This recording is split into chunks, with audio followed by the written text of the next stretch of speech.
حدود میں چوری ڈکیتی راہزنی کی وارداتوں میں اضافہ، سوشل میڈیا پر جرائم پیشہ افراد اسلحے کی تصاویر اور ویڈیوز اپلوڈ کرنے لگے۔ جرائم پیشہ افراد کی اسلحے سے لیس روڈ کی ویڈیو 7 نیوز نے حاصل کر لی ہے۔ سرگودا میں تھانہ چکیاں کی حدود میں چوری ڈکیتی راہزنی کی وارداتوں میں اضافہ، سوشل میڈیا پر جرائم پیشہ افراد اسلحے کی تصاویر اور ویڈیوز اپلوڈ کرنے لگے۔ اسی پر بات کرنے کے لیے بیورو چیف شفیق خان ہمارے ساتھ موجود ہیں۔ شفیق خان، بتائیے گا کیا ان کے خلاف کوئی کارروائی ہو سکی؟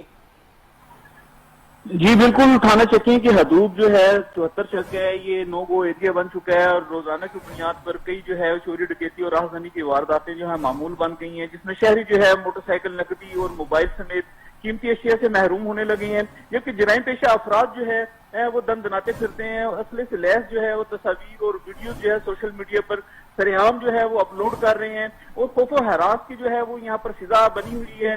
شہری جو ہے وہ خوف و ہراس کے باعث جو ہے شام ڈھلے اس علاقے سے گزرتے نہیں ہیں، جو گزرتا ہے وہ موٹر سائیکل، نقدی اور زیورات وغیرہ یا اپنی قیمتی جو ہے وہ دستاویزات وغیرہ سے محروم کر دیا جاتا ہے۔